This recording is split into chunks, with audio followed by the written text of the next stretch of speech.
One of the issues that this General Assembly has faced for years and has not passed has been a constitutional amendment to limit spending. Some say we should have a statutory amendment. Let me tell you why a statutory amendment won't work. The South Carolina Supreme Court has ruled in previous cases that if the General Assembly in a budget, an appropriations bill, acts contrary to the permanent law, whatever's on the books is a permanent law, which is a statute, then the permanent law is suspended for that year of the budget, the Appropriations Act. So you can see very quickly what happens. All the General Assembly's got to do is act different from whatever the statute says on spending, and the statute limiting spending is suspended. We had a statutory spending limitation years ago. It lasted about 1 year till the next budget cycle. That's why I've proposed, along with some others here in the Senate, that we go to a constitutional amendment. Constitutional amendment would ensure that there is a bridle around the legislature and around the governors and around the rest of the executive branch to limit spending to the ability of the people to pay for it. In other words, based upon a 10-year historical average, the budget would not be allowed to grow.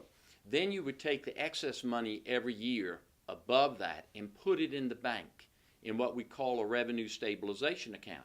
So in the low years, money would flow out of the revenue stabilization account to keep us on that level plane.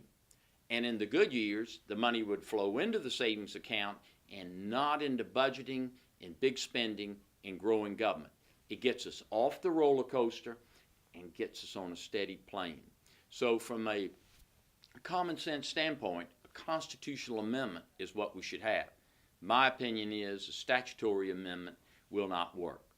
Now, several of us in the Senate are concerned about where the starting point should be. The question is, should the limitation apply where we are in the budgetary cycle now, or as some others have argued, it should start when spending a few years ago was at a much higher amount because we had a lot more revenue. I take the position it ought to start with reality, and that is where we are now.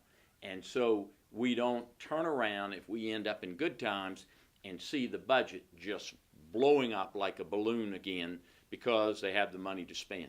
We need to hold on to that money for a rainy day, plane it out. I would appreciate knowing any thoughts you have on how we should limit spending.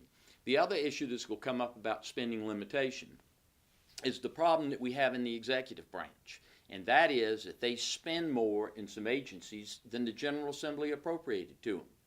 My personal opinion is that defeats the whole concept of having a balanced budget when agencies just can ignore a budget, spend more, go to the Budget Control Board, get approval from the board to recognize the deficit, and then present the bill to the taxpayers, and they have to ante up. It's a terrible way to do business, and I'm speaking out as strongly as I can on that.